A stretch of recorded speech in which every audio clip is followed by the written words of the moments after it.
on our news feed. In a nutshell, today, the Foreign Ministry of Russia summoned the ambassador of Japan, and we expressed a protest to him over Terror Drone Corporation, which has headquarters in Tokyo. They had an agreement with the Ukrainian drone company. Systematic provocations by the Kiev regime against civilians and civilian infrastructure in our territory give us grounds to believe that this is a hostile step that is detrimental to the interests of our country security-wise, including the protection of civilians. As we discussed the current state of Russian-Japanese ties, we highlighted that since the officials in Tokyo pursue a hostile policy, unfortunately under the new cabinet as well, our relations have degraded and hit the rock bottom. We also noted that should the Japanese side be interested in resuming the interstate dialogue, it should make specific practical actions to show such a desire, such an aspiration. Let's switch to the schedule of the Foreign Minister. On the 17th of April, Foreign Minister Lavrov will take part in the session of the foreign ministers of the CIS. In 2026, Turkmenistan is the chair of the CIS. Foreign ministers will exchange views on topical international and regional agenda items. They will discuss priority tracks of our work within the CIS, including in the context of the 35th anniversary of the CIS. A number of decisions are to be taken. They seek to increase foreign policy coordination, expand interaction in law enforcement, cultural and humanitarian tracks. The ministers are to discuss granting the status of basic organizations of CIS member states to 2 Russian educational facilities. They will take stock of the 2025 plan for multi-level inter-agency consultations within the CIS and the program of actions on stepping up partnership between foreign ministries of the CIS. The majority of the documents that will be endorsed are to be submitted to the heads of state and government of the CIS. On the 17th and 18th of April, Minister Lavrov will pay a visit to Turkey, the city of Antalya, upon the invitation of the Foreign Minister of Turkey to take part in the 5th Antalya Diplomatic Forum. The minister plans to deliver his address to the special session of the forum. He also plans to have bilaterals with foreign counterparts. They are to discuss key aspects of the international agenda, including the situation in the Middle East, South Caucasus, the Black Sea region, as well as relevant topics of relations with certain states. Moving on to the relevant international agenda, the situation in the Middle East and the Gulf. The comment on this topic will be manifold. It will have several parts in line with the developments that we have seen over the past 24 hours and given the questions that we received from you. Should you be willing to get some extra information, I would be happy to give it to you following the introductory remarks. On the 17th of April, the UNSC considered a draft on the Strait of Hormuz. It was submitted by the delegation of Bahrain. 11 members voted in favor. 2 countries, Pakistan and Colombia, abstained from voting. Russia and China voted against it. And as a result, the document was not adopted. The Bahraini document, if adopted, could make a dangerous precedent in international maritime law. It was non-balanced, it had loop-sided anti-Iranian language, and it had not mentioned the root causes of the developments in the Gulf, namely the US and Israeli aggression against Iran. We were concerned that the anti-Iranian resolution of the UNSC could damage a fragile mediated negotiating process on de-escalation. These discussions were discreet lately, and the reports on US-Iranian understandings on the ceasefire confirmed that we made the right decision on the Bahraini initiative. Russia proposes to focus on calls to swiftly put an end to the confrontation and to launch a full-fledged political and diplomatic process to settle the situation in the Gulf. The Russian delegation announced, as you might know, an alternative draft resolution on the 7th of April that seeks to achieve these goals. Let me once again draw your attention to the full-fledged address by Mr. Nebenza, Russian permanent representative to the UN. He outlined Russian approaches in general. He also gives a detailed overview of the draft submitted by Bahrain and the things that we're not happy about in this document and why we voted in the manner that we did. And certainly, I believe that the whole world observed the situation on the ground with a lot of concerns. We get a lot of questions asking us for comment. Russia welcomes the arrangement on cessation of hostilities between the US and Iran. From the first days of the destructive war unleashed by the US and Israel, Russia has been standing for the ceasefire and resuming political and diplomatic solution. We've been consistently working in this direction, including within the United Nations Security Council. We had close coordination with other responsible members of the international community, and certainly special praise should be given to the positive mediatory role by Islamabad. Ahead of us is a serious effort to put an end to the conflict, respecting the rights and interests of all the regional stakeholders, and as a result, there should be no resumption of such military crises that are man-made, that are not provoked by anything.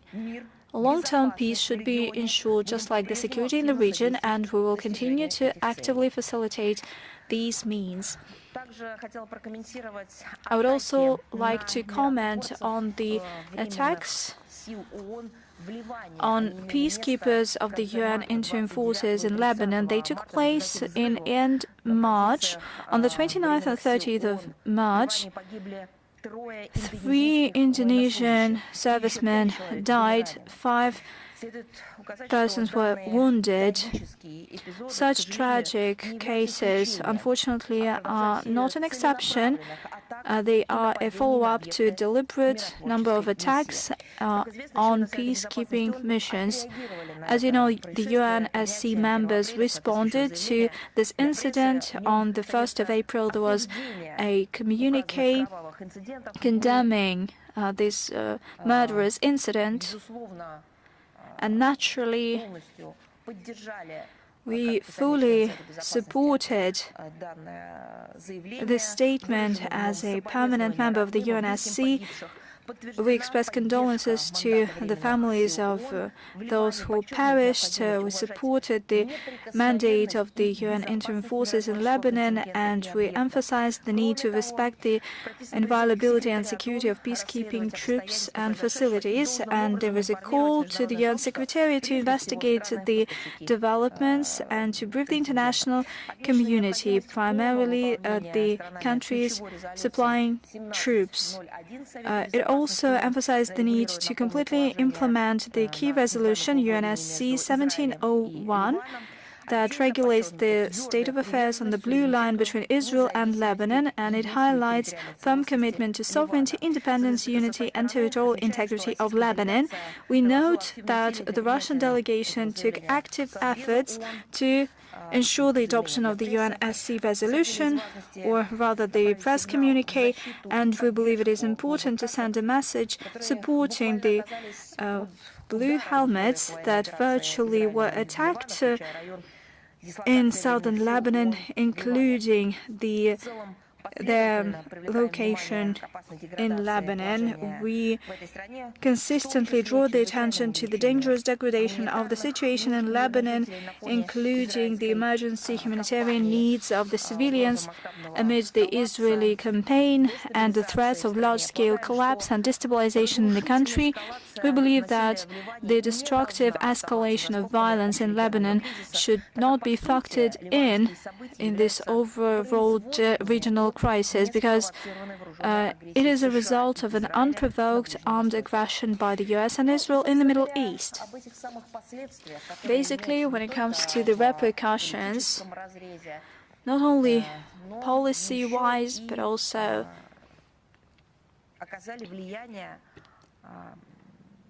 these developments affected the global situation in the world, and a case in point is the report by the FAO, Food and Agriculture Organization. It issued the relevant report, Global Repercussions of the Conflict in the Middle East in Agricultural and Food Sector in 2026. We carefully studied this report, and by the way, the relevant reports were also published by the UNWFP, the UNDP, the UNCTAD as well. Basically, we can hardly say that they express a lot of concern. They rather make a lot of alarming forecasts regarding the repercussions of the reckless campaigns, just like we see in case of the US and Israel in the region. The FAO document notes the central role of the Gulf countries in global energy system. It highlights that they are the key hub for the production and supply of nitrogen and phosphate fertilizers, primarily urea. We're talking about 30% of global supplies, and ammonia over 20%. The countries of the region account for 44% of global sulfur supply. And in this regard, clearly the conflict in the Middle East and limitations to the navigation through the Strait of Hormuz disrupted the raw materials supplies. Markets respond in a negative way, and we expect growing costs throughout the whole supply chain, including the work of the agricultural enterprises, transportation, irrigation, storage, and so on. There is a price hike on fuel, and probably there will be an outburst in demand on bioethanol and biodiesel, rape oil and soya oil, sugar cane as well. Emergency measures taken by the International Energy Agency, that released 400 million barrels of oil from its strategic reserves, can only ensure short-term effect for the prices, and therefore FAO urges to ensure alternative transport routes, because promptly normalizing the situation amid the hostilities that we've witnessed up until recently is something that was not possible. The situation is urgent because the countries that depend on the import of fertilizers do not have strategic reserves, and at the end of the day, this will have less harvest in the region, and the most affected are Bangladesh, Thailand, Sri Lanka. It all should have started in early April or May. On the 3rd of April, FAO published the updated food price index for March, and it continued to grow, amounting to 128.5 points, namely a growth by 2.4%, has been a growth on all the major goods. At the same time, it is noteworthy to mention that thanks to the storage of grain, we managed to contain a price hike, and at the same time, the organization claims that it is premature to talk about a looming global food crisis, although we have very alarming trends. The main risks are related with the accessibility of energy and fertilizers. Would like to note the following thing. None of the organizations that I've listed before does not mention the root causes of the situation around the Strait of Hormuz. We're talking about the unprovoked and unjustified aggression by the US and Israel and the natural right of Tehran to self-defense. By all means accessible, the UN once again uses its textbook, and probably the assessments of the fellow experts regarding the developments in the food markets are quite moderate, well, at least for now, although let me once again stress that they clearly say that there is a trend and there is no attempt to hush up the repercussions of the reckless campaign that we are witnessing.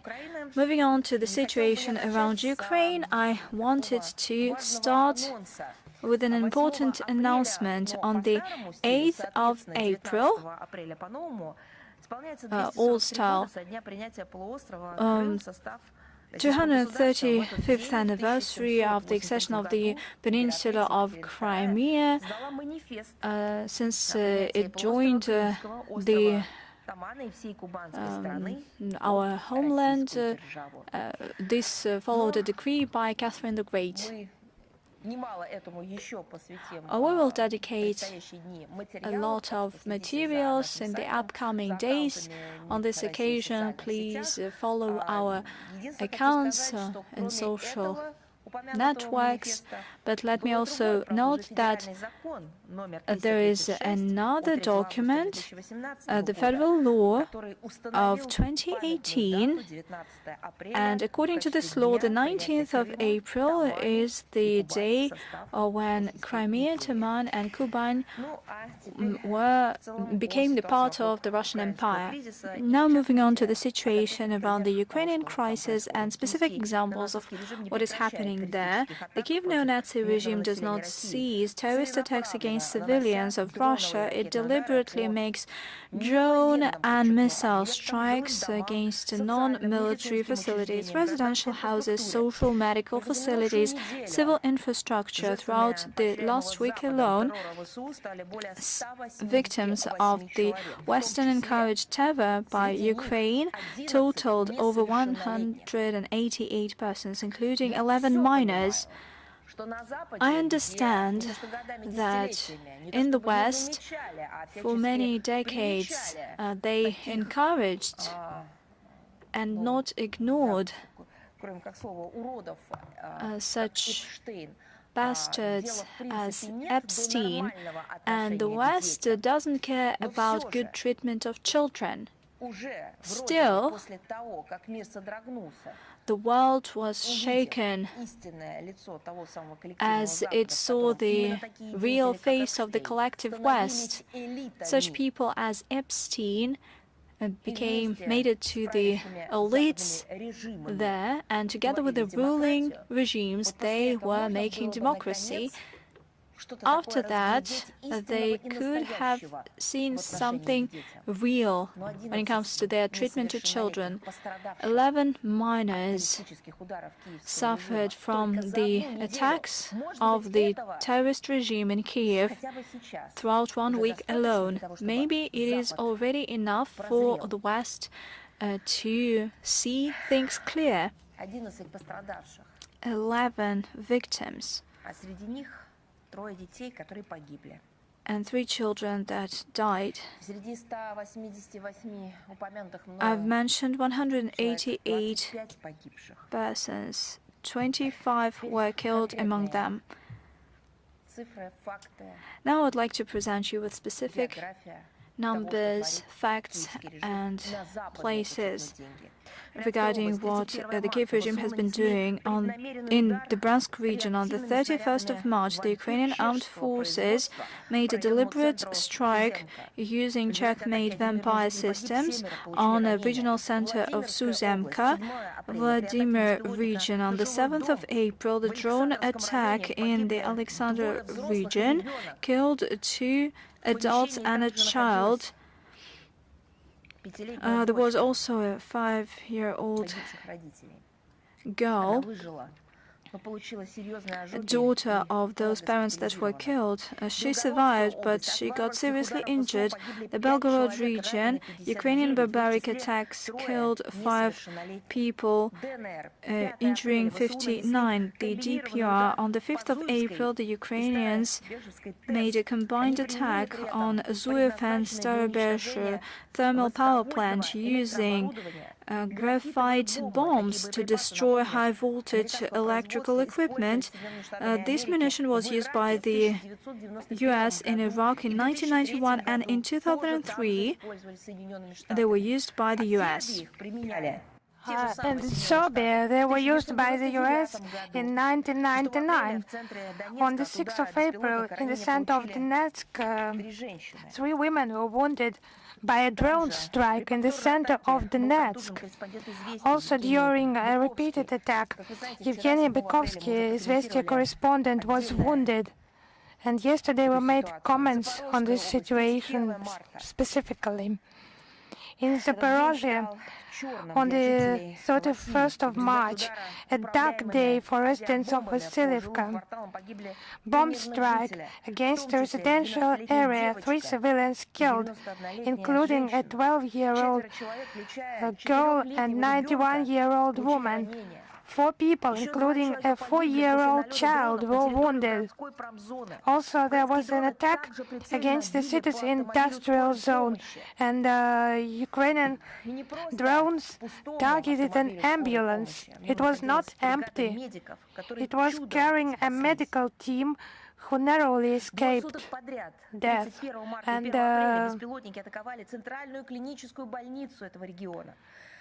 on the 1st of April, drones attacked the central clinical hospital of this region. A woman was killed and a medical worker was wounded.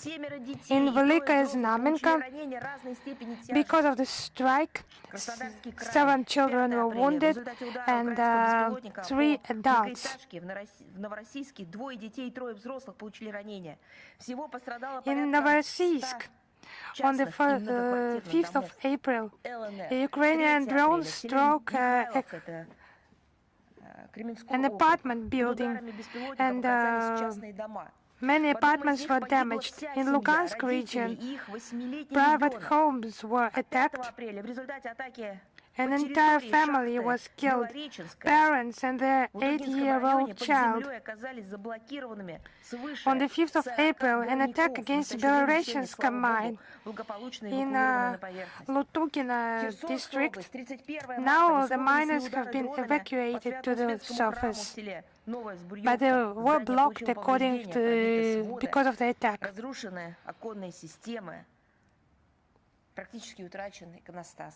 In Kherson region, the Holy Dormition Church was attacked.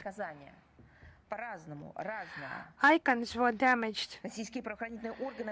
Iconostasis almost completely destroyed. Russian law enforcement agencies continue to gather evidence to prosecute Ukrainian militants and foreign mercenaries. Roman Rogozin is charged with the 2016 attack on the Russian embassy in Kiev. Bryansk terrorist attacks charges have been made against the 143rd Separate Motorized Rifle Brigade, militants Vasil Login and Bogdan Svigun.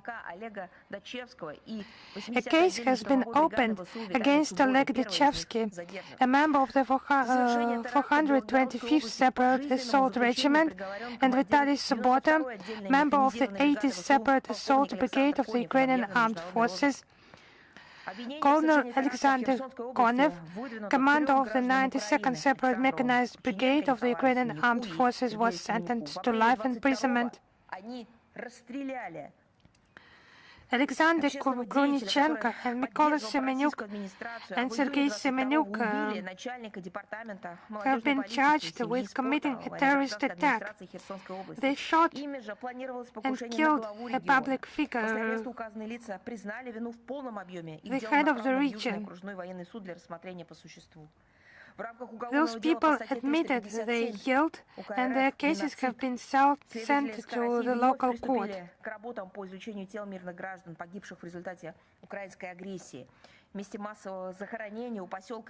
Russian investigators study the bodies of citizens who have been killed because of the Ukrainian aggression. The village near Lesnaya Dacha, 260 civilian bodies found with bullet wounds, shrapnel wounds, missing limbs. In this mass grave, approximately 300 more bodies could be present, and now, regarding the children for whom, in words, the Kiev regime cares so much.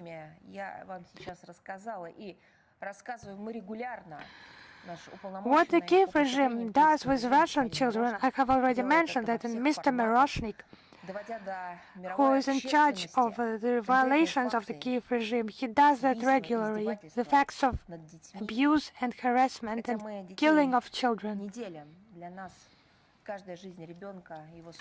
Although we do not divide children, because for us every life of a child matters.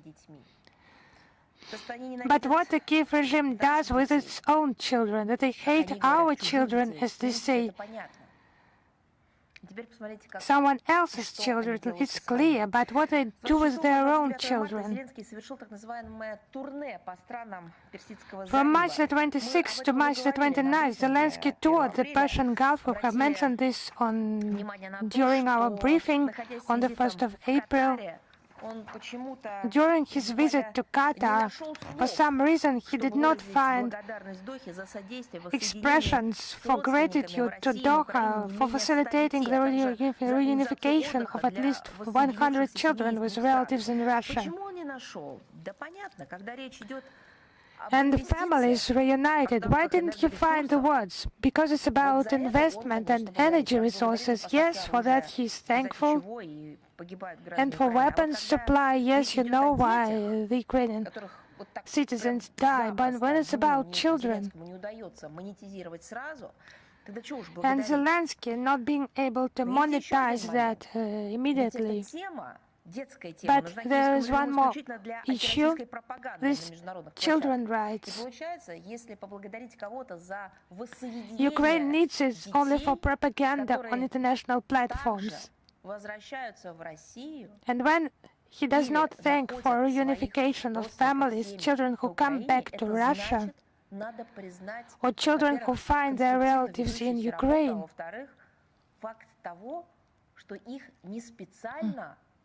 constructive work should be admitted, and the fact that they were not stolen in Moscow by someone, but they were separated by hostilities and by the tragedy for so many years, unwinding before the eyes of its sponsors.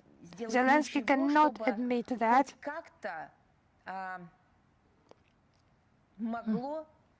To do something that could somehow not destroy, but to put obstacles to his propaganda of a false myth. Neither children nor their prosperity are of interest to the Kiev regime.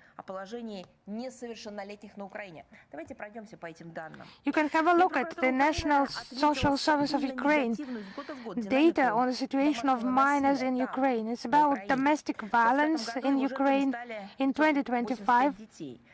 585 children suffered from that. But a third of crimes, it's not about home domestic violence, it's about crimes of sexual nature.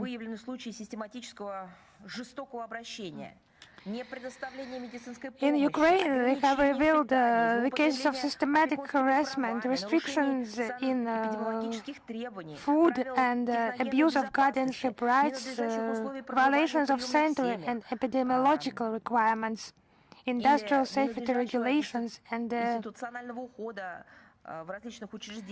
inadequate care in different children institutions. In total, in 2025, almost 13,000 such violations were recorded in Ukraine. But they're just talking at international platform that Russia puts obstacles to their life, but it's their domestic problems.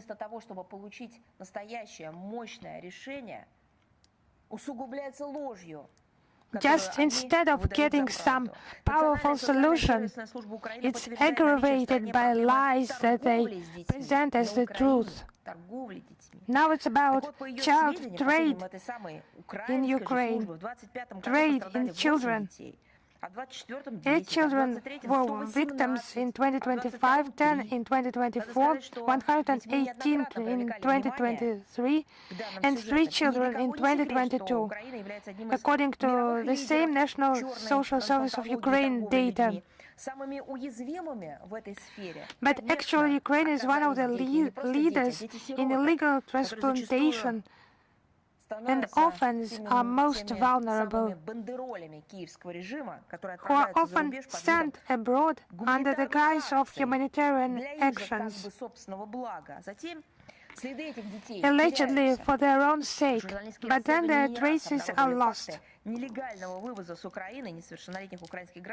Facts have been repeatedly published of illegal transfer of children to EU countries, to the United States, including for adoption into LGBT families. In December 2025, the Office of the Prosecutor General of Ukraine reported the uncovering of a criminal group involved in the illegal transfer of children to the West for so-called adoption by foreign citizens. In this regard, the issue of the return of evacuated children from the EU is urgent. That's according to the National Social Service of Ukraine. In 2022, 196 not children but orphanages with 4,811 children.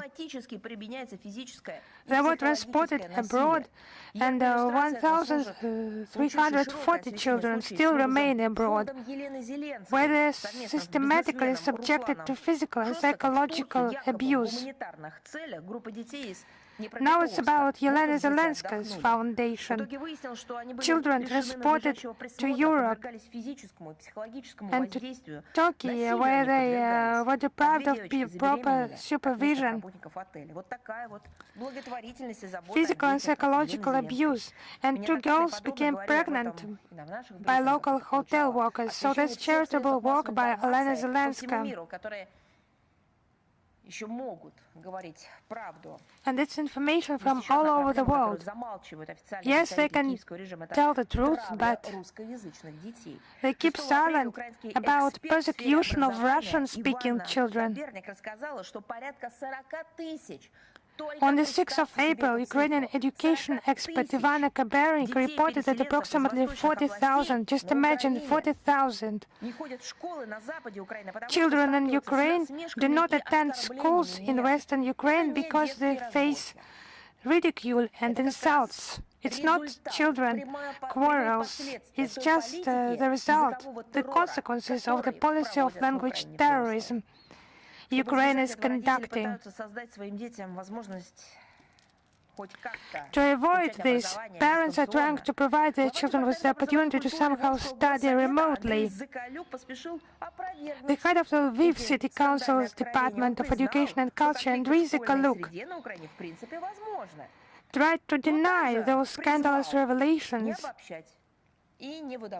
He said that conflicts could be possible in Ukraine, but urged not to generalize and not to present it as a mass phenomenon. Yes, of course, so many children, but it's not a mass phenomenon, allegedly.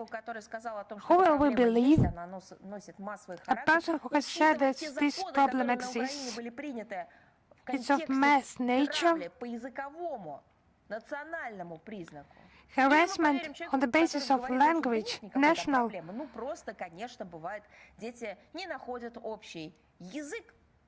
On national basis in Ukraine, and people who do not find common ground because they're children. So please do not invent those fake stories. We see this hatred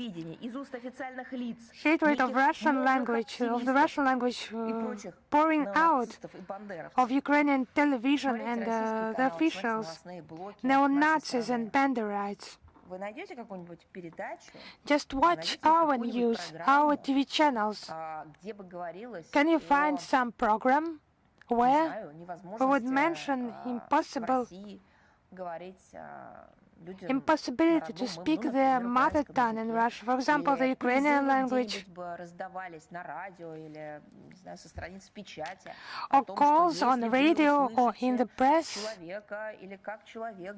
If you hear a person speaking with an accent that reveals his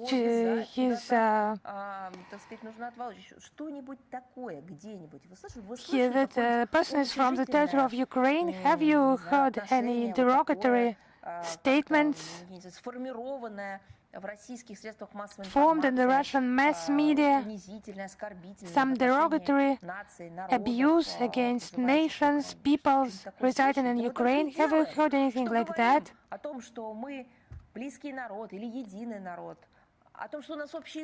But we just mentioned that we are close peoples, that we have common history, that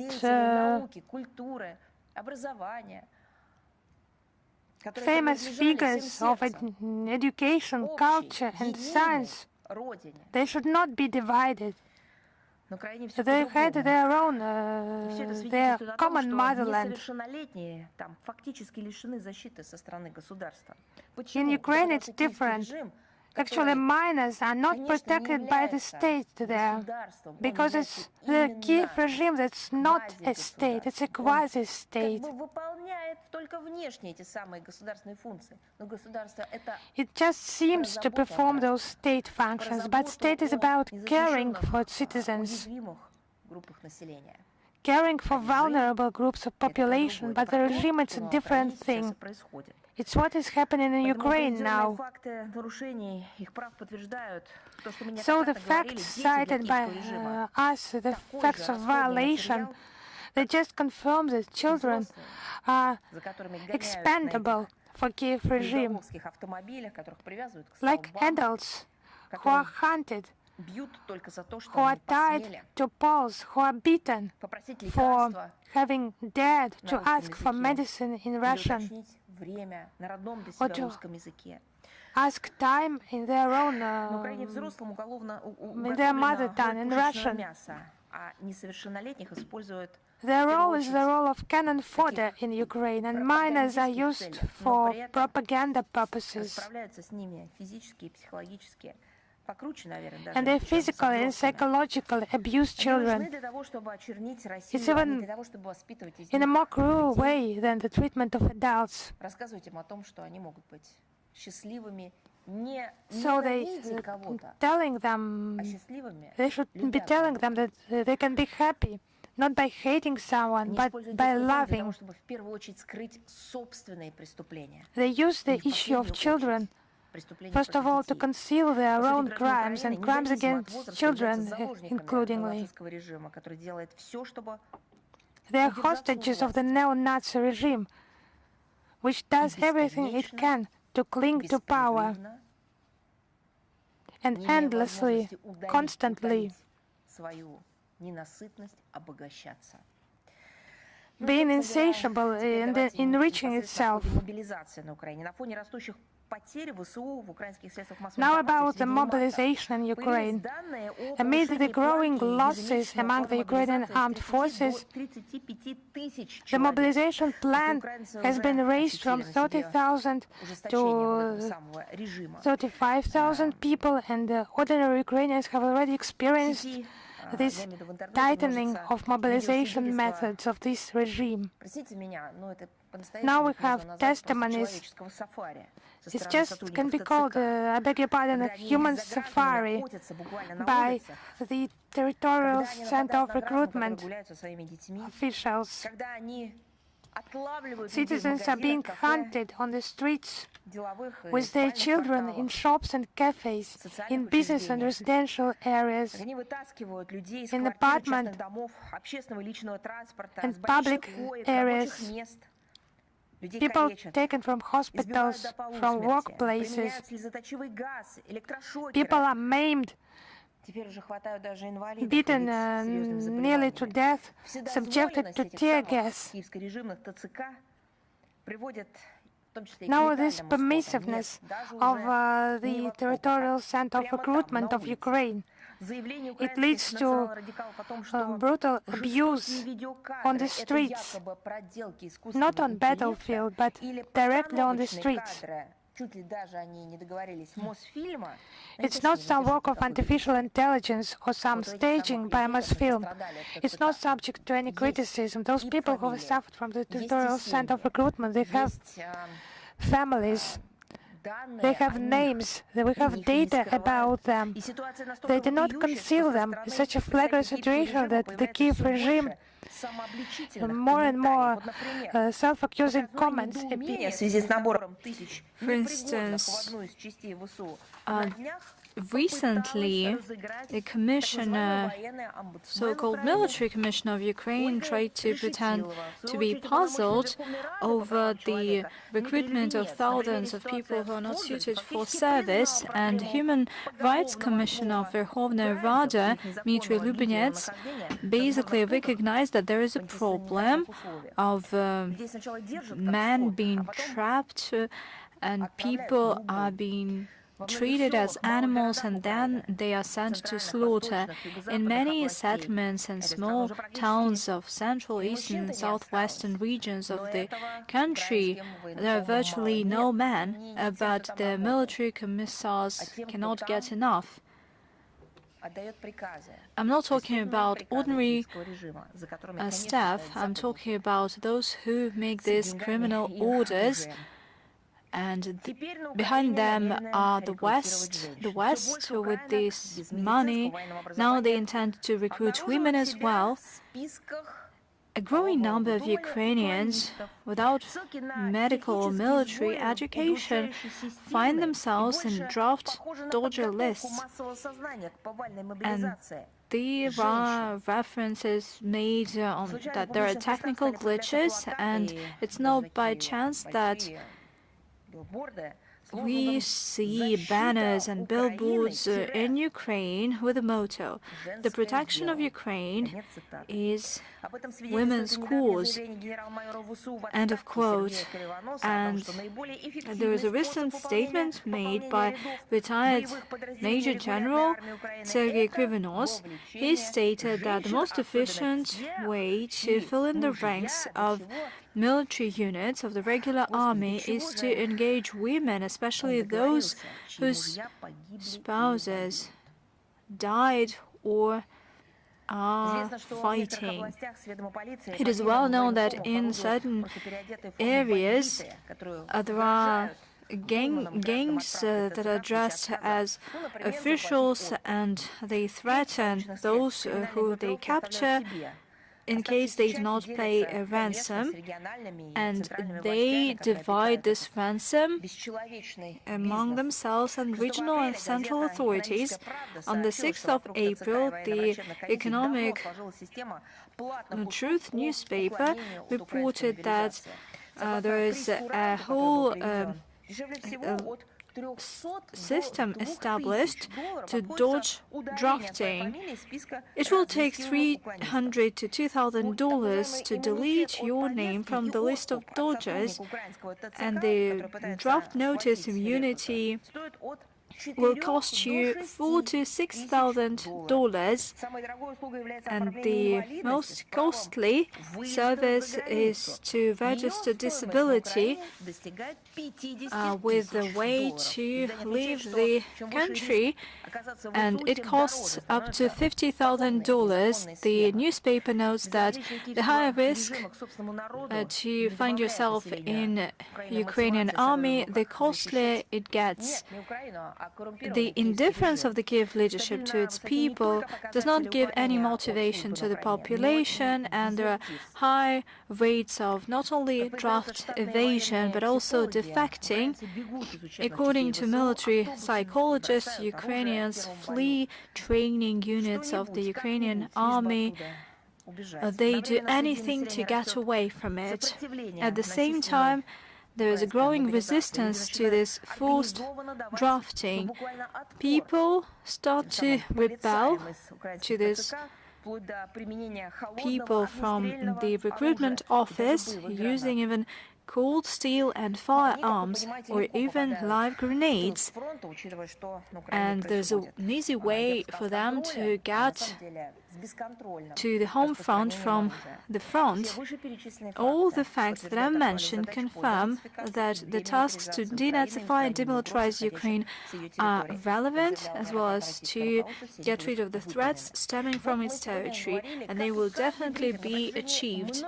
We talked about that today, and just like previously, we give you examples of how they've been abusing a lot of children due to linguistic grounds. They are being bullied for speaking Russian, for using Russian as they should do, using it as their mother tongue. We talk about this regularly. We talk about the fact that the West does not respond to that. It just makes the paycheck for these crazy, frenzy ideas of the Kiev regime. One might think that the West, Canada, the US are new Spartans. They are cold-hearted. They do not feel the kind of pain felt by people that are denied of the right to use their mother tongue. Allegedly, they do not understand why it is wrong, because they do not feel empathy. But there is an interesting case that happened in Canada. It is so engaged in all the Ukrainian developments. It so supports the Kiev regime. And there's been a scandal around a video address by Director General of the key Canadian air company, Air Canada. I'm talking about Michael Russo, who expressed his condolences over the air flight incident in New York on the 22nd of March. An aircraft clashed with a fire engine, killing 2 pilots. 13 persons were injured. We express condolences to the loved ones of those who perished. It is noteworthy that Michael Russo delivered his speech in English. He only used 2 French words, bonjour in the beginning and merci in the end. Air Canada is covered by the Canadian Federal Official Languages Act. According to this document, an air company should ensure access to its services and communications on 2 languages, English and French. And Michael Russo clearly violated this norm, and therefore it gave them ground to the all-national argument scandal in Canada. Of course, everybody understood what he was talking about, but they didn't find words in French in the text that they understood in English perfectly, but at the same time, they followed the spirit of the law of Canada. The people in Canada said that that's not the way to behave.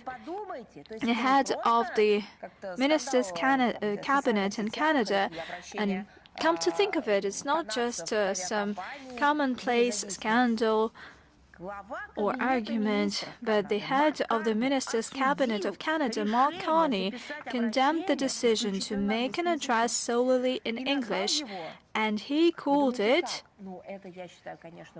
you wouldn't believe it, but this is the high level of cynicism, he called this address solely in English as an address that lacks feelings and compassion.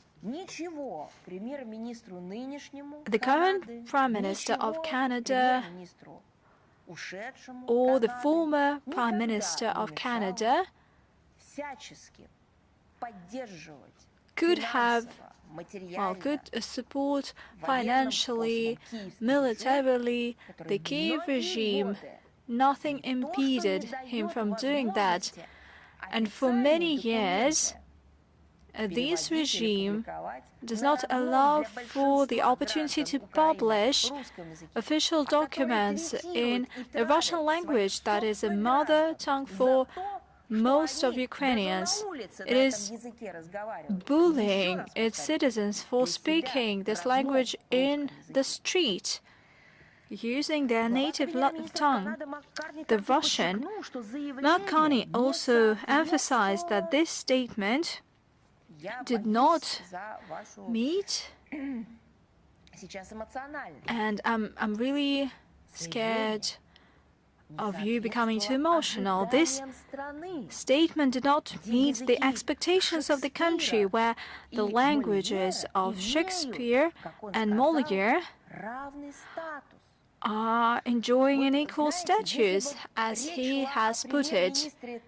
You know, if we were talking about a prime minister of a country, of a state that didn't know or was not involved in the situation around Ukraine, I would understand that. Indeed, a country or a politician doesn't care at all about what happens on the other continent. He is dealing with his own problems, he's sorting out the mess or preventing riots. But we're talking about Canada, the very Canada that for many years has been cheering the Kiev regime, be it Zelensky, Poroshenko, Ternibok, Yatsenyuk, you name it. And it gives a green light to any step, any act. On top of that, they even fund it.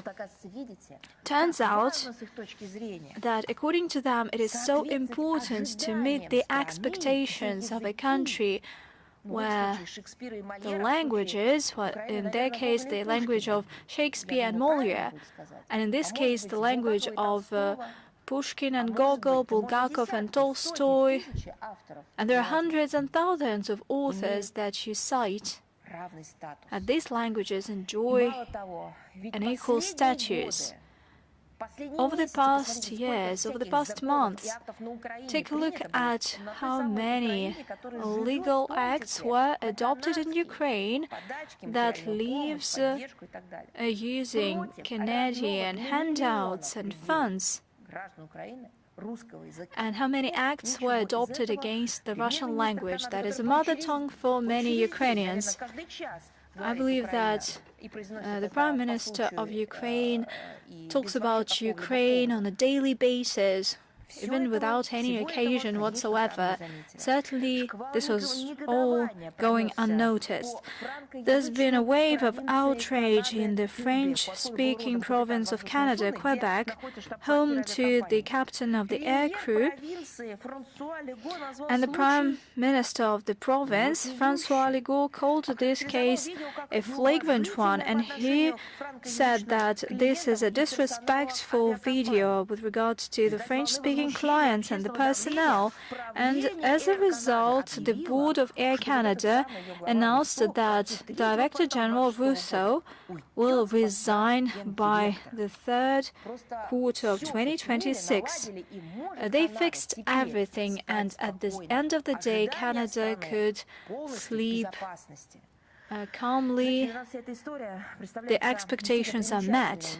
This case is curious for us, not because it's funny, but from a different perspective. Here we see a clear example of atrocious hypocrisy. It kills all standards whatsoever. We see showing Canadian hypocrisy in linguistic affairs. In Ukraine, these very Canadians are among the co-sponsors of the cultural and humanitarian genocide regarding the Russian-speaking population. One might say that they are among the top supporters of this genocide, because from Canada, instructions were sent to Kiev, as well as textbooks on Ukrainization and uprooting the Russian language and culture. That means that the bilingualism in Ukraine was uprooted by Canada. In principle, in one specific case, the linguistic proportion, the linguistic balance was violated, and this prompted the whole of Canada to be outraged. Let me emphasize that in Canada, any violation of the bilingualism is almost a crime, and it is a subject to all national discussion and the severe repercussions. We see such hypocrisy by linguistic hypocrites. But are we talking about all Canadians? The answer is clear. Of course not. But there are those who so zealously support the Kiev regime, and they should understand definitely that they have been hypocritical to the core. I've mentioned at the previous briefing that we will prepare a separate text on the violation of the maritime law. In the hybrid war unleashed by the West against Russia, one of the main tracks is to limit access of our country to strategic maritime communications, to supply Russian energy, and to increase transport costs. In the beginning, West was focused on the Baltics, but once the Russian Navy took measures to escort civilian vessels, they covered the English Channel and the Mediterranean. The vessels that carry Russian energy are recognized as substandard, and they are listed within the shadow fleet list. Although a couple of years ago, these very vessels were in the so-called white lists, and they met the highest of standards. The goal of speculating around this, so to speak, term, the shadow fleet, that has no definition in the international law, is to justify discriminatory measures against the vessels that I've mentioned, including to arrest them using far-fetched pretexts, including violation of international sanctions that were imposed by the EU. Such steps, states as France, Belgium, Sweden, Finland, Estonia, and Germany inspect and arrest vessels that meet all the criteria of free and unimpeded navigation. The recent incident with the Terra tanker was, it was seized by the Belgians together with the French in the exclusive economic zone of Belgium. the Kafir bulk carrier and CO1 tanker was detained by Sweden. The Dana tanker that was seized by the French, together with the Brits, in high seas is a case in point. The West tries to explain that flagless vessels cannot enjoy the freedom of navigation. It is noteworthy that false flags vessels that act and benefit the interests of the European states for some reason do not fall under such restrictions. The most important thing is not a flag, but the destination, as we see it. If this oil is for the Europeans, it doesn't matter what carries it. There will be no grounds to arrest such vessels, and the European authorities would not find any violations. They would only want to get the energy that they want.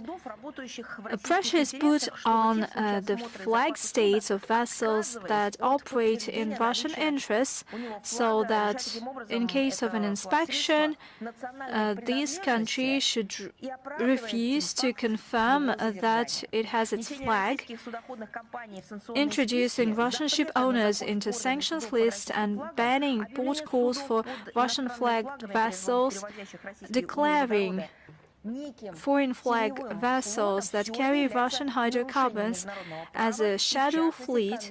These are all a violation of the international law, namely the 1982 UNCLOS. The West actively tries to reshape the legal framework in order to give a free hand to its security services. A number of friends with unfriendly regimes, including Estonia, Poland, Finland and the Netherlands, draft laws and adopt laws to expand the mandate of the relevant authorities to ensure the freedom, the safety of navigation. However, these new concepts seek to restrict the freedom of navigation. That goes against the international law. On the 15th of December 2025, the EU adopted a declaration on using in full the international maritime law over the threats by, and I quote, the shadow fleet and the need to protect the critical underwater infrastructure. On the 26th of January, 14 littoral states of the Baltic and North Sea signed a letter calling the members of the international community to abide by the international maritime law, including 1982 UNCLOS and the convention adopted under the aegis of the International Maritime Organization. We see clearly that the West does not want to recognize that the root cause behind the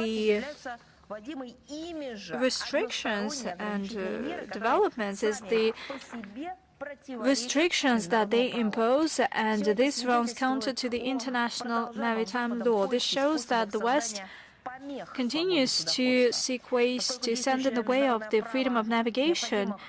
The international law does not have any necessary recipes to this end, and therefore the West has to act in a rather creative or even clumsy way. They fine-tune the existing framework to suit their own interests, and by doing so, the West undermines the basic norms of the international maritime law.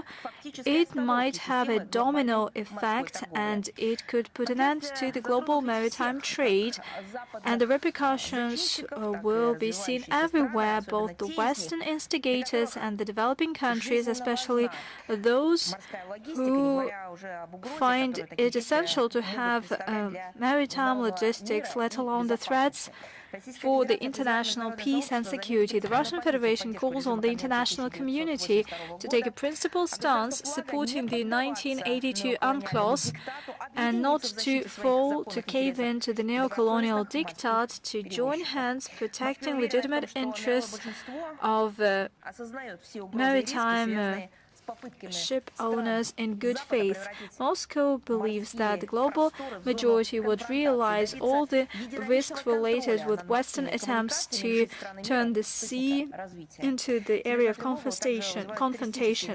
We are seriously concerned about the terrorist attacks on trade vessels by the Kiev regime. They are taking place with tacit agreement of Western countries, and we believe that, well, they believe that these actions are acceptable, and one of the latest incidents is the attack by drones on LNG tanker Arctic Meta gas. It sailed under the Russian flag. It took place on the 3rd of March in the Mediterranean. The situation showed that the attacks happen far outside the theater of war, and they take place in various regions of the world ocean. As a result, Arctic Meta gas lost its way and gone into the free drift. And this cold blood actions show that the goal was to destroy the vessel and the crew and to create an environmental disaster. It's a flagrant violation of international maritime law. Not a single European state condemned such illegal actions by its Ukrainian proteges. They're just not only silent witnesses, but also perpetrators of those violations by the Kiev regime.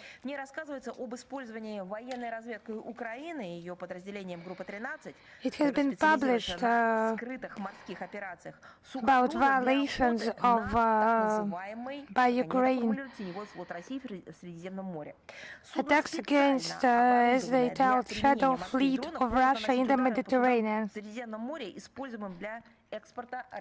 A report published by Intelligence Online, the vessel specifically equipped to employ naval drones and looks like a common vessel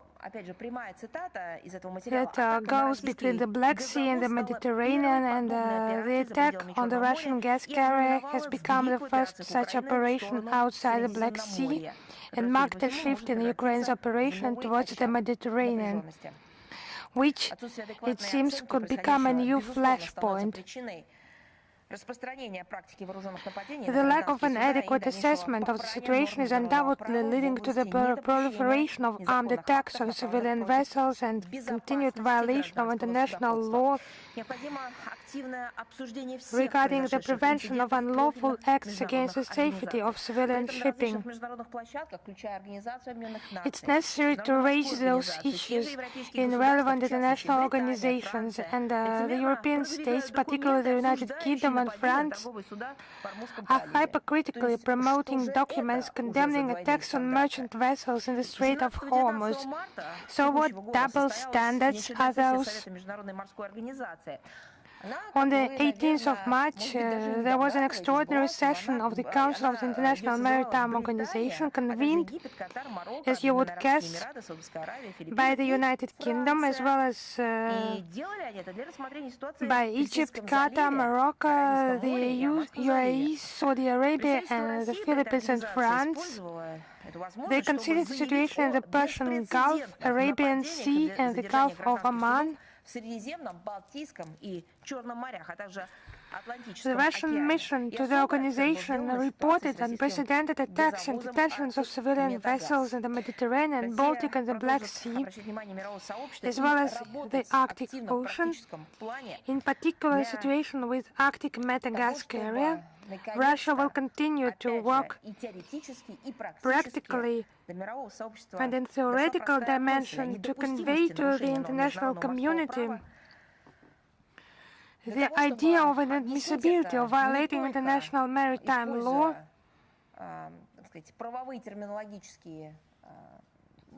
and to use not only legal and terminological possibilities, but also vivid examples of such violations. Of course, we will use the political, legal and other instruments at our disposal to ensure respect for the principle of freedom of navigation. One more date that should have been marked differently in another atmosphere. 34 years ago,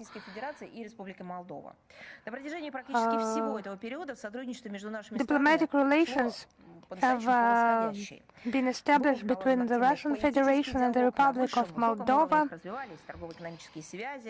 It was on the 6th of April 1992. Dialogue was established, trade ties were developing, close cooperation was maintained, and since 1996, the Intergovernmental Commission on Economic Cooperation operated. There were 16 meetings of this commission. The last was held on the 2nd of October 2020, and Parliament's ministries, agencies regularly compared their positions. There were active consultations, regional ties strengthened. A solid bilateral legal framework has been established, comprising 70 active interstate and intergovernmental agreements, as well as 17 agreements on trade, economic, scientific, technical and cultural cooperation. It was not only bilateral but also multilateral cooperation, primarily within the CIS. In 2021, Russia ranked second in Moldova's trade. Bilateral trade turnover amounted to $1.3 billion. From 2011 to 2021, Moldova's GDP reached almost 41%, and 2% due to the Republic's participation in the CIS processes. So that interaction yielded considerable dividends to Moldova. So then came to power. Would it be suitable? Just she was brought to power. Sandu was brought to power in Moldova, and the situation in official relations between our country changed drastically. It did not change itself. It was changed by those brought to power by the West in Moldova, imposed to the Moldovan people. We are doing that in order to demonstrate that deathly policy by Sandu. And common citizens of Moldova, they continue to treat Russia as a friend. They do not see this enemy that the current Chisinau regime is trying to present them. It's not just Moldova's turning to the West, but it's something inside out, what the Sandu regime is performing. It has had a negative impact on the Moldovan economy and hit the country's citizens hard. So it's turned to the West. Does it have some profitable results for Moldova? No. Moldova is not turning, it's just denying itself. It's to the detriment of its industry, denying its own history. Trying to reform the people of Moldova. It's not the Moldovan language, it's the Romanian language now. Now it's not the Moldovans, but allegedly now the Romanians. It has been so painful for the citizens of this country. Because of that policy by pro-Western forces headed by Sandu, the trade turnover fell by more than fourfold. And the EU did not compensate anything. No one compensates anything, and Moldova's trade deficit has exceeded $7 billion. It's accompanied by rising prices, inflation, mass impoverishment of the population. Why are the Moldovans suffering from this punishment? Actually, we should not be pathetic here, but those countries who yield in surrender in the fight for their sovereignty, they turn into an instrument of implementation of geopolitical ambitions. That's the cost of Russophobia. We hope that Chisinau will find forces to overcome that. Russia stands for equal and mutually respectful dialogue between our countries and between the peoples of our countries. We have actually mentioned this topic, but I would like to come back to this issue once again. It's the date of memory of the victims of the genocide of the Soviet people. This date is approaching, and we're trying to cover this very important, critical issue. And we do that on digital resources of the Russian Ministry of Foreign Affairs and on websites of Russian missions abroad. That's to add to the diplomatic work that's conducted by our diplomats abroad on the platforms of international organizations. Together with our partners at the Russian Military Historical Society and the National Center of Historical Memory under the President of the Russian Federation, we publish historical materials on the crimes of the Nazis and their collaborators during the Great Patriotic War of 1941-1945. It's a comprehensive collection of materials published for the first time, systematization of numerous testimonies, published under the hashtags "No Statute of Limitations" and "Archives are Speaking." It's to promote historical truth and to perpetuate the memory of the victims of Nazi genocide. The publications are translated into foreign languages and become accessible to foreign audience. The majority of them has not even heard about those facts. And we continue to update the thematic section on the Russian Ministry of Foreign Affairs website. This isn't just history. This memory directly impacts the events of the present days. And we know this saying, those who cannot remember their past are condemned to relive it. The inhumane crimes of the Nazis and the subsequent collapse of the Third Reich, everyone should remember that. Those who are now trying to remilitarize Germany today, the atrocities of the Gauleiters should be remembered, especially in the Canadian Parliament, lest they applaud those whose hands are stained to the elbows in the blood of innocent victims. Those who have with relish slaughtered, killed and burned like the Banderites did it, killed women and children, and for the sake of expediency, some people prefer to forget that and not to know that. We will remind you about the historical truth. Please follow our online resources and do everything that you can. I'm now addressing to the media and competitors,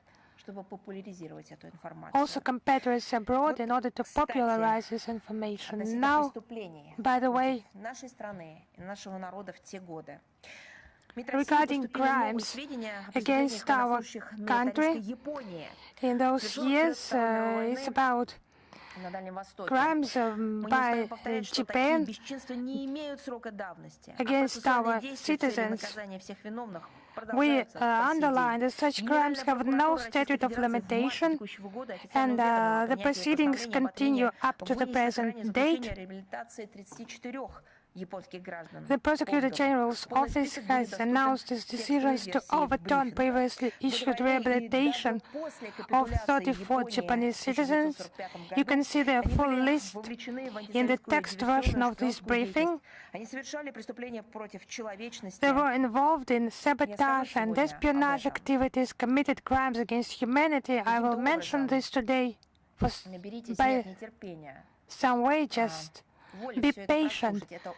Have the will to hear all that, because it's not simple.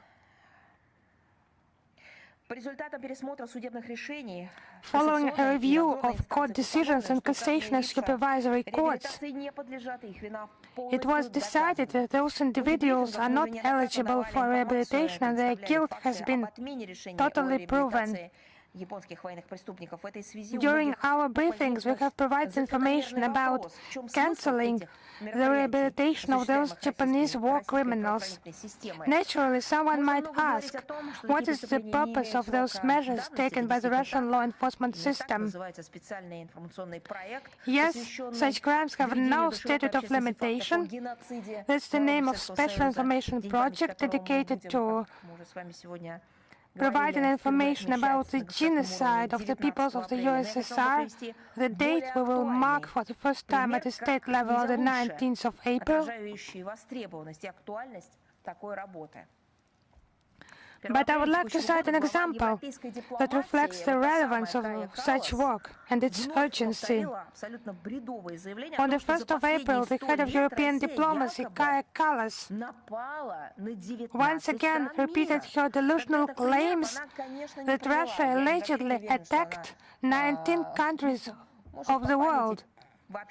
She did not provide any specific examples, but I doubt she can name 19 countries without mistake at all.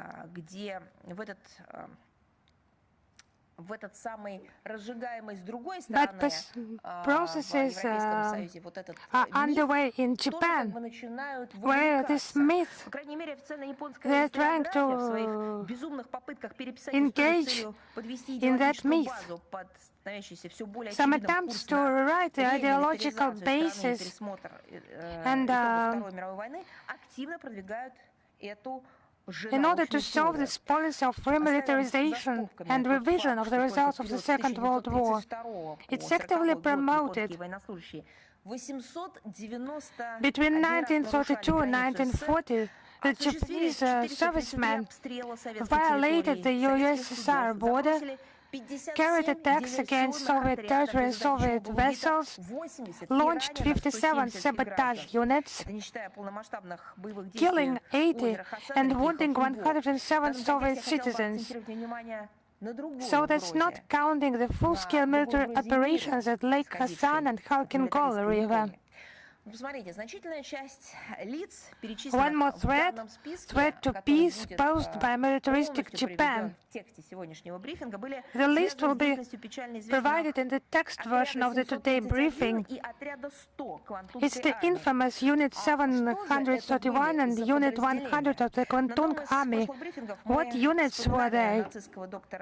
During one of the previous briefings, we recalled the Nazi Dr. Josef Mengele and his modern-day Ukrainian followers.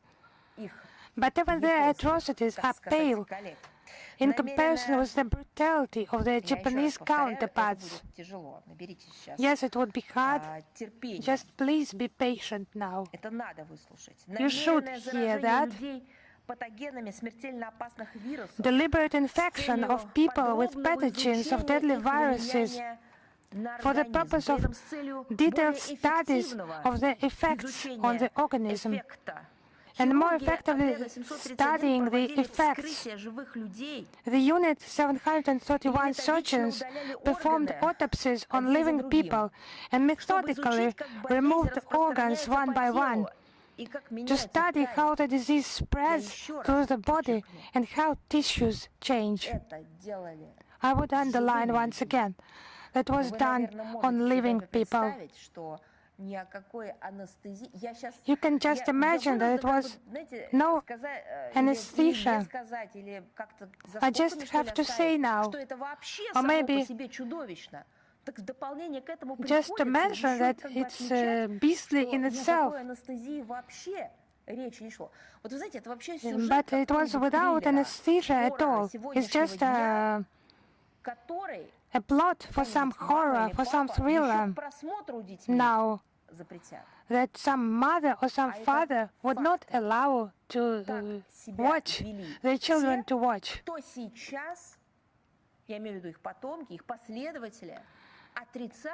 But since their descendants, they just deny that, and they're trying to impose their ideology and to change the Japanese constitution, to legalize weapons, and we should mention that all of that was documented, and all that has the factological basis. Yes, you know very well that it was not just stories passed on from one person to another.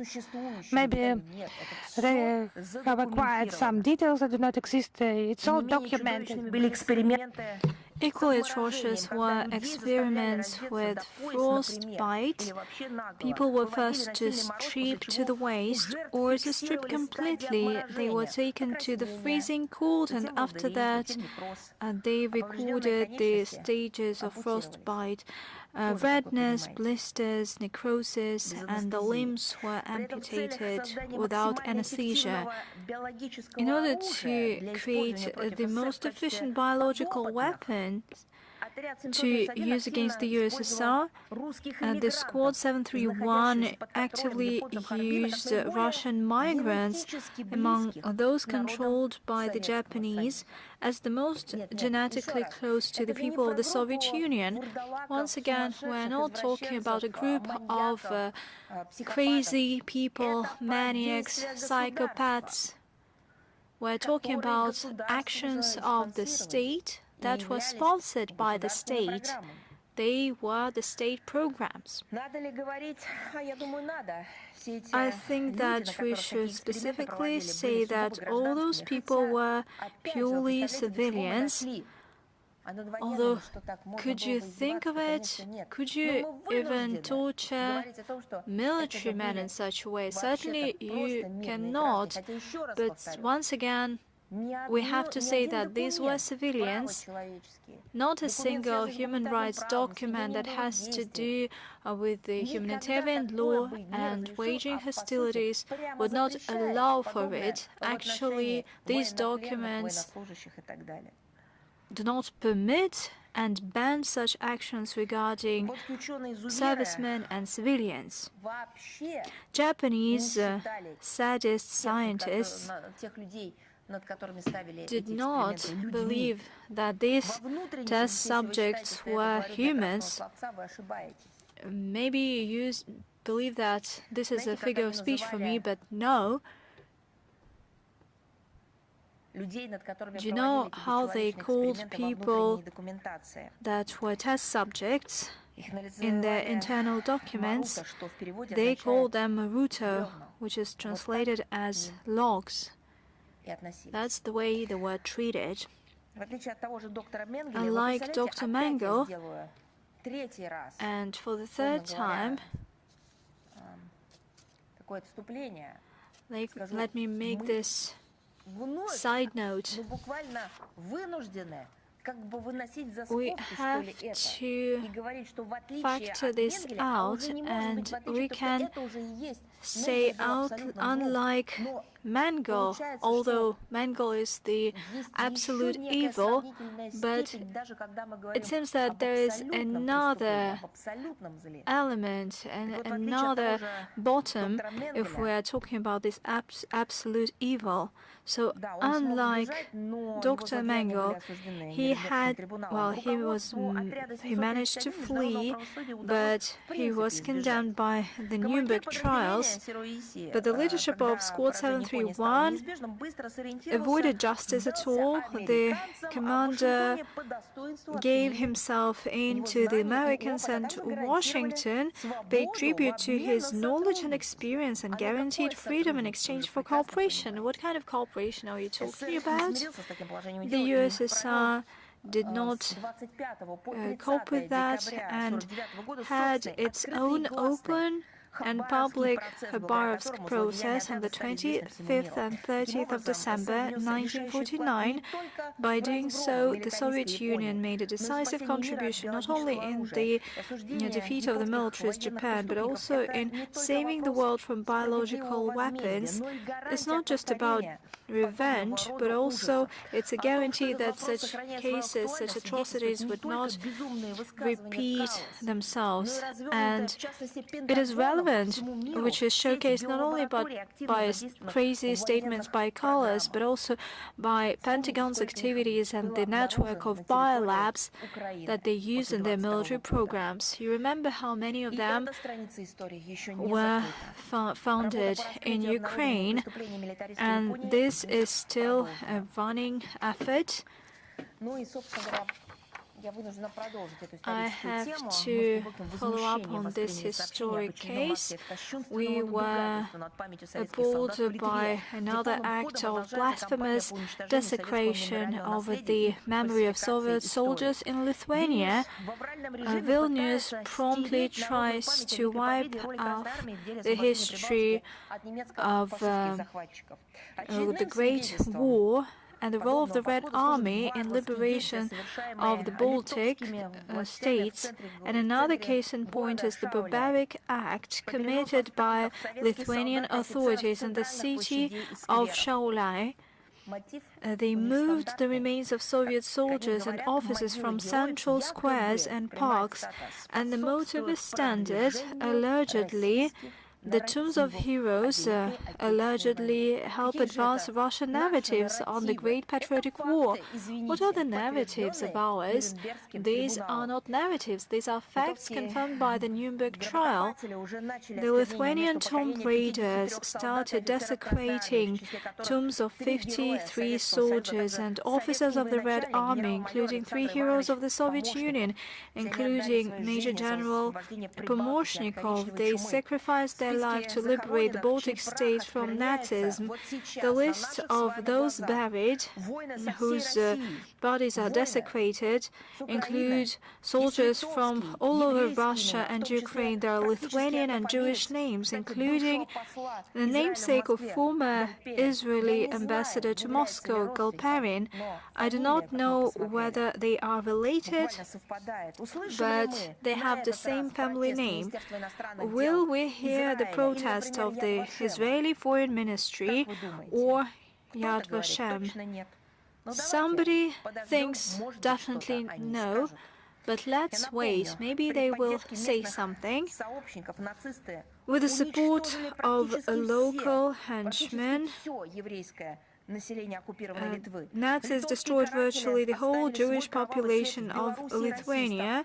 The executioners made their bloody trace in Belarus and Russia, and after the war, surviving nationalists, the so-called Forest Brothers, who are being glorified by NATO, continued to kill their own compatriots en masse, and their ideological successors finish their job. They destroy the memory on Soviet liberators.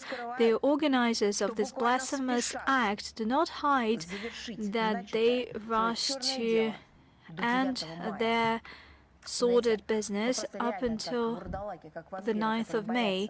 They are vampires that are scared of the dawn because they understand that they will disappear once the sun is up. Many rank-and-file Lithuanians are outraged with these decisions of the authorities, but they are scared of saying something. Russia can strongly condemns the ongoing state vandalism. The Criminal Code of Russia provides for criminal charges for destroying military burial sites, including the ones abroad, and we urge all human rights activists and watchdogs, all those movements all around the world who seek to protect the historical memory, not to ignore that. You should join hands and you should give the relevant assessment to that, and you should fight against that.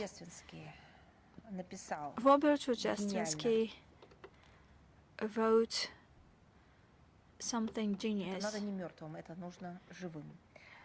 The living need that, not the dead ones. It is needed to those who will come to the future world, because if you forget about that, and if you allow these blasphemous acts and barbaric actions to gain the upper hand, the history has already told us what happens to these people, and to these peoples, they disappear. On the 25th of March, in the city of Genocide, in Laos, PDR, there was a ceremony concluding the 8th stage of the demining campaign by the armed forces of the Russian Federation and the engineer troops of Laos PDR. In his address, Deputy Defense Minister of Laos PDR, Kong Tong Sukwon, praised the work of Russian experts, expressing hope that there will be continued cooperation with our country on this track, because it bears very useful results for Laos. There's a problem with contaminating a great part of Laos PDR with explosive objects. Let me remind you that from 1964 to 1973, during the war in Indochina, the US aviation, and I will give you the specific number after that, over 500,000 or 580,000 military raids were committed in Laos PDR. Over 3 million bombs were dropped, including cluster munition. Over 30% of them, namely 80 million units, still are on the ground, and they are a risk to the life and health of the civilians. Humanitarian demining is necessary for sustainable social and economic development. It is one of the all-national priorities, and an important assistance is provided by Russian experts. Despite all the risks, they demine immediately on the ground, and they share their best practices. Since 2018, Russian sappers cleansed 238.6 hectares of Lao territory. We're talking about the provinces of Bolik, Khamsai, Kramon, Vientiane, Hakek, and Huapuan. They demined 4,367 air bombs, mines, and artillery projectiles. Cooperation between Russia and the Lao PDR on humanitarian demining confirms clearly the strategic nature of bilateral relations. They build upon many years of traditions of genuine friendship and mutual support that were established during the Soviet help to the Lao people. And another important date, on the 12th of April, we will celebrate the Cosmonautics Day, and this date was not chosen accidentally. This very day, everybody learned who Yuri Gagarin is, and the whole humankind learned that for the first time ever a human being was in the outer space and he was safely back again. Besides that, it was established by the UNGA resolution. This is a historical landmark that paved the way to the exploration of the outer space. It is a triumph of the Soviet science. It is a fulfilling of many hundreds years of dreams of the whole humankind that was made real thanks to the selfless work of scientists. Today we inherited the era of those grand people who were behind the historical achievements and discoveries in the outer space. We are not just cherishing their memory, we try to multiply this heritage, something that was given to us as an invaluable treasure, as Yuri Gagarin put it.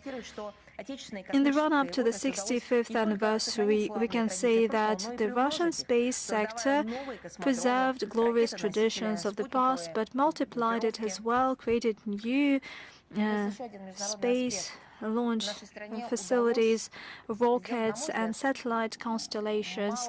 There is another important thing. Our country did something that was almost impossible, to give a chance and to give a lot of hope to a great deal of countries to participate in the space exploration to many countries through the training of foreign cosmonauts and joint piloting.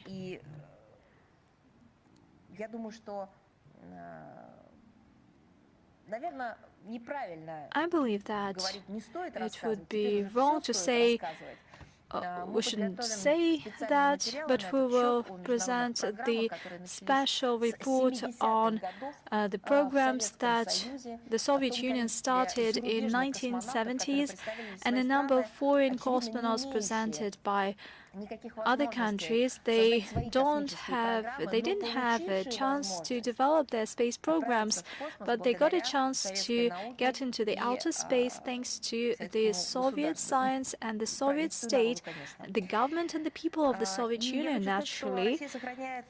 I would like to say that Russia is still the leader in this area. We continue to actively work to develop national space program. We pay special attention to ensuring safety and sustainability of the space activities. On the 17th of June 2025, the new national project, Outer Space, was adopted. It includes 8 federal projects. 2 of them is the space science and space nuclear energy that seeks to explore the solar system, create conditions and infrastructure. There is project technological system and personnel, and the other projects are modern, competitive access to the outer space, navigation and time, and many others. Within this project, we plan to launch the first nuclear power plant on the moon. It will be the energy foundation for the future moon lunar bases. An important track of Russian scientific program is the development of Earth remote sensing. The Russian orbital group remote sensing unit includes 20 spacecraft, and building upon the data we get, we implement key environmental projects, we monitor ice melting in the Arctic, we explore ways to prevent threats of wildfires, and these initiatives confirm Russia's commitment to global sustainable development goals endorsed by the UN. In 2025, Russia successfully launched 17 rockets. We launched 45 spacecraft of social and economic economic, scientific, educational, and commercial tracks. We implement our international commitments on the operation of the International Space Station. We are actively developing the Russian orbital station. It would be the new platform for scientific research and testing space technologies. The multifunctional system for personal satellite communication is operating successfully, and there are private initiatives as well. Currently, Bureau 1440 company is working on the Dawn group. It comprises 300 space aircraft, and it would ensure the speed of up to 1 gigabyte per second, and at the second stage it would increase the number of satellites up to 900, and even in the Northern Sea route a human could get all the necessary data, just like in the center of Moscow. On the 23rd of March, the first batch of 16 satellites were sent into the orbit. By 2031, GLONASS and the Dawn system will increase the accuracy, and shortly we will develop the geological stations, the Yamal type aircraft, building upon the status of the leading space power. Russia has been successfully bolstering constructive interaction with all the participants of the space activities that are interested, and we believe that the Russian Space Forum that is organized for the first time on the 9th of April as part of the Russian Space Week from the 6th to the 12th of April will give an additional momentum to win-win cooperation in the peaceful exploration of the outer space with all the interested partners. In a nutshell, the outer space is not about the technologies per se that are detached from life. We're talking about our future. Russia wants the outer space to be a space for cooperation, not for war. There should be no behind-the-closed-doors clubs and friend of all principle. This is not our approach. That's not what our predecessors were aspiring for, and that's not why they opened the door for the outer space, so that these clumsy people could pollute the outer space as they did in the Earth. If we make the outer space as another theater of war, as somebody tries to do on Earth, this would not benefit anyone. If we keep it peaceful, the entire humankind will win. So we will provide a detailed coverage of the events marking Cosmonautics Day and the 65th anniversary of the first human space flight. As you know, we will do it on our social media resources, the Foreign Ministry website, and accounts of our foreign missions, official accounts on social media. And one more important announcement.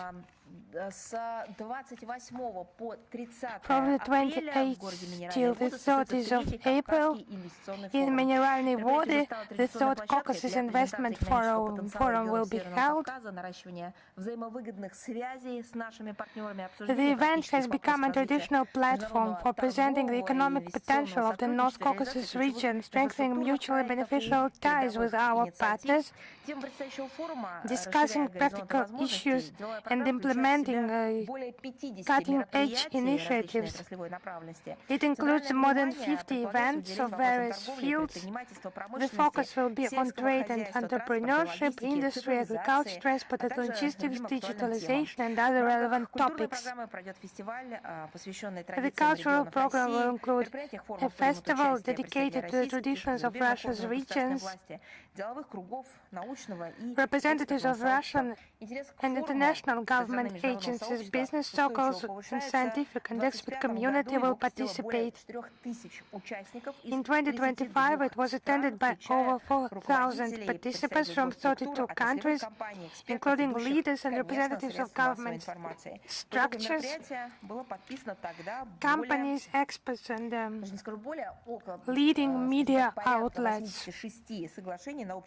Around 206 billion rubles worth agreements were signed, and I'm ready to answer your questions.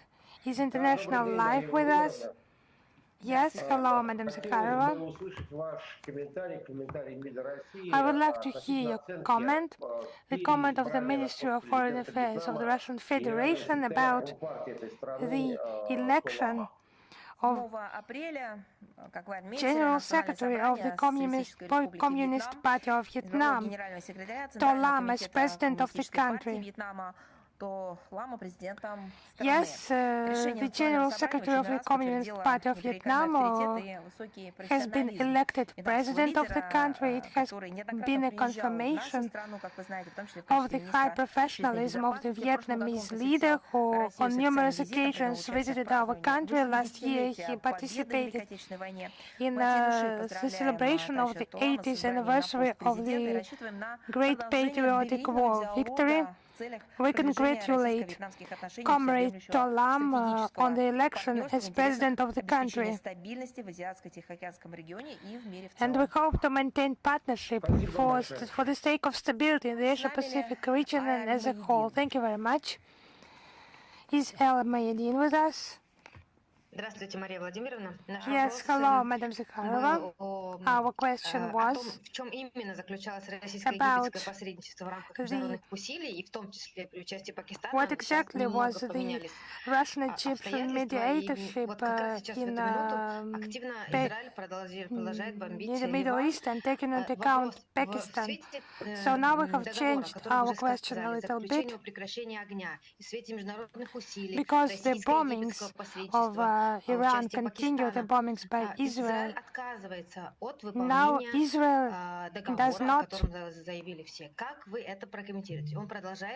comply with the agreement, as you have already made comments, and Lebanon is a participant in the ceasefire agreement. So how would you comment on that? Let us start with the Russian position and the situation in the region as a whole. Also within the context of the aggression by the United States of America, I would underline once again that the recent events have become a vivid confirmation of the right policy of the Russian Federation formulated by the President of the Russian Federation and implemented by our country. We have from the very beginning named the things as they are, and we underline that it was unprovoked aggression by the US and Israel against Iran that have caused the crisis, and we have underlined that it will inevitably lead to tragic consequences for the entire world, not only for the region, but for the entire world. Now today, on the basis of the UN documents, we have considered the negative impact, this tragedy that continued before us, before the eyes of the entire world.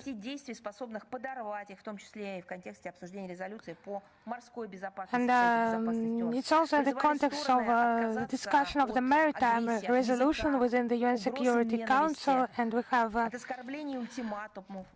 called upon the parties to abstain from hate speech and we have underlined it was just cried out because so many civilians were killed, primarily children.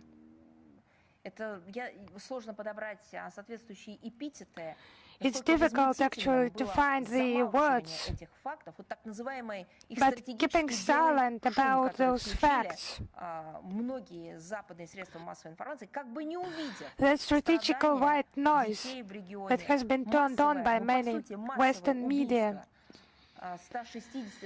just deliberately ignoring the mass murder of so many people, primarily children, in the Iranian school as a result of the attack from the air. We have supported efforts by Pakistan, Turkey, Egypt and other states aimed at facilitation of the resolution.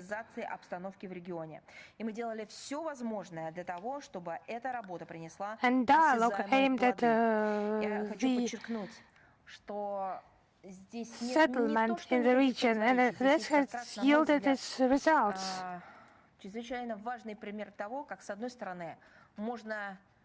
It's a very important example.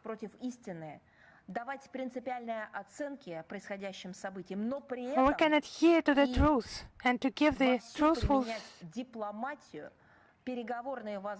assessments of the situation and to use to the full extent diplomacy and the links we have, the ties, in order to overcome the crisis created by the aggression of the US and Israel against Iran. And we hope that the process of the settlement of the conflict that has started will lead to a stable peace in the region. Yes, I understand very well those risks and problems we will have to face, the region will have to face again, but we are based on the fact that we will continue our efforts. Yes, I'm sure that this is also a reply to the second part of your question. Thank you, thank you. Is China Media Corporation with us? Yes, hello, Madam Zakharova. We are here. We have two questions today. As we have mentioned today, the situation around Iran is aggravating, oil prices are growing, and the US are softening some restrictions against the Russian oil, and countries just starting to use those relaxations. And is that a sign that the Western system of sanctions against Russia is beginning to crack under the pressure of geopolitical realities? And Japan is also considering purchasing Russian oil. What's Russian position on this issue? I would like to underline once again that in the face of such legitimate restrictions by the West, Russia is still a full-scale participant of the energy market and complies with its commitments in energy security and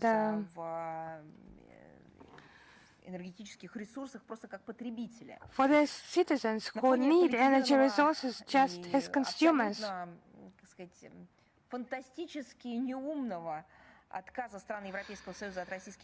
And this fantastically not wise denial of Russian energy resources is Russia has found new centers, focused on new centers of economic growth in the south, in the east. And we hope to increase cooperation with our partners within the EAU, CIS, BRICS and SCO.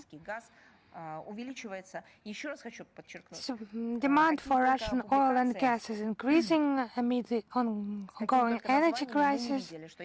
We have seen many publications.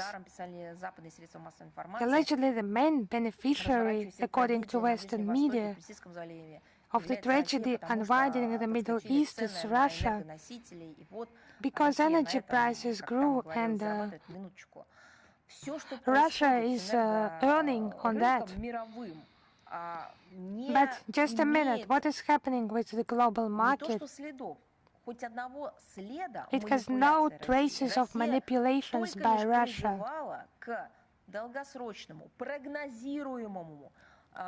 Russia has just called for long-term, forecastable energy cooperation,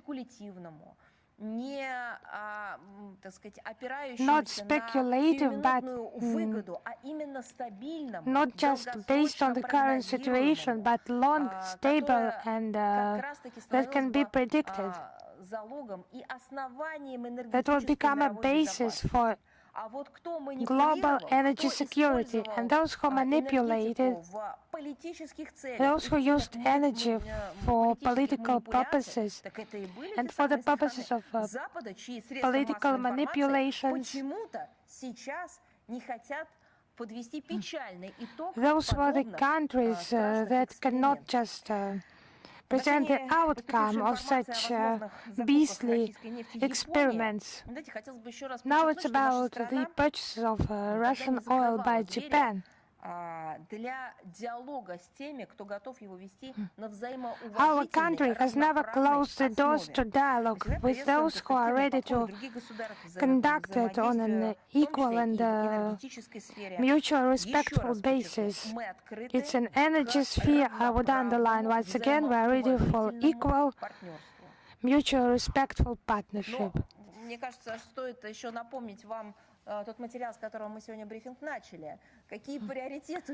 And I would like to remind you about the material we have started our briefing today with the priorities of the Japanese government now.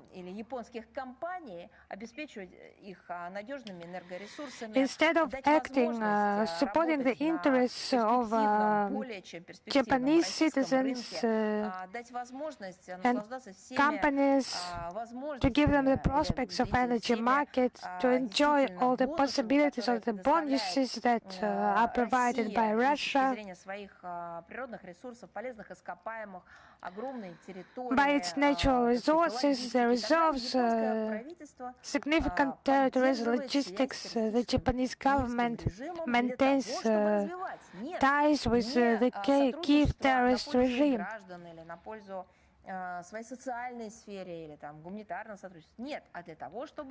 Not to strengthen cooperation for the sake of their citizens, but just to smear themselves with this cooperation with the terrorist regime at Bankova.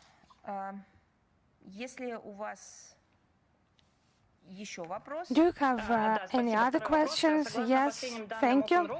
My second question, according to the latest data by OpenRouter, a platform working with API of language models, the global volume of addresses reached 27 trillion tokens, and the volume of addresses in the Chinese language grew by 31.48% compared to the previous week. How do you assess China's achievements in artificial intelligence? We think that China has achieved a leading position globally in this sphere, and many countries just trying to impose their values to impose values in artificial intelligence alien to some countries. Yes, it's not our method. We stand for the development of equal and mutually beneficial cooperation in this sphere aimed at strengthening digital sovereignty, and the achievements of China that has reached a lot in this sphere, and we stand for further cooperation beneficial for both our countries in artificial intelligence. It would allow not only to exchange experience, but to work to develop new approaches to digital transformation, to adapt to modern challenges. By the way, in coordination with Beijing, Russia is consistently defending our shared values at international forums: respect for state sovereignty, the central role of the UN, The responsibility of developers and the right of states to control data flows within their jurisdiction. And the Global Organization for Artificial Intelligence Cooperation, its launch could contribute to those purposes. It has been agreed according to the 30th regular meeting by Russian and Chinese representatives in Hangzhou. The meeting was held on the 3rd of November 2025. Also, we will adhere to the specialized UN body, the Global Dialogue on Artificial Intelligence. Its first meeting is planned for the 6th, 7th July in Geneva.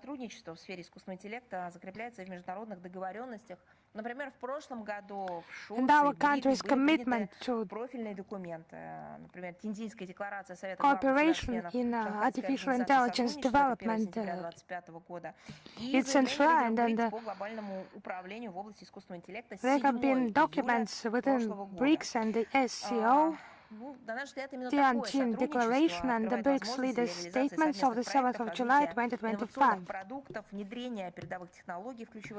Such cooperation opens up opportunities for further implementation of joint projects, the development of innovative products, and the agenda includes interaction in the digital economy, artificial intelligence, transborder commerce. And let's brief response to your question. And you know, recently I have been informed, just yesterday, our experts said that the school book issued on the basis of the Diplomatic Academy has caused, it was the second re-edition of the school book dedicated to the issues of artificial intelligence and international security. It attracted the attention of the SCO experts as well, and now we discuss the possibility of its translation into Chinese. So it's a practical step of interaction on international platforms. Thank you very much. Thank you. Is Xinhua with us? Hello, Madam Zakharova. Xinhua correspondent here.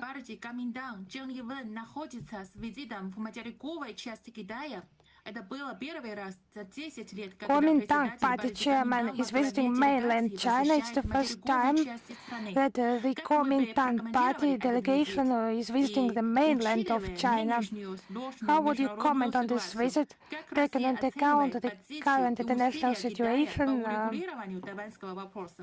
How does Russia assess China's positions and efforts to resolve the Taiwan issue? I would like to start with our traditional approach and to underline once again that, as you know, situation in any context discussed, the Taiwanese issue is a domestic issue of China. I think you are perfectly aware of our position. And the context on the Taiwan issue, they just in accordance with the resolution of the issues in the region, and it's the position reflected in many bilateral documents, also the major documents for interstate relations, including the treaty between the Russian Federation and the People's Republic of China on good neighborliness, friendship and cooperation of the 16th of July 2001. So it's the 25th anniversary of this treaty this year. Let me emphasize that when it comes to the ways to settle the situation in the Taiwan Strait, it is purely the domestic affair of China. At the same time, we know that Beijing consistently claims that the peaceful unification is its priority, and we welcome that. We sincerely hope that the issue will be resolved without detriment to the peace and stability in the region. Thank you. Thank you. Belta, are you here with us? Hello, Madam Zakharova. I have the following question. Recently, YouTube deleted the channels of key news outlets Belta, ONT, and STV TV channels. Belta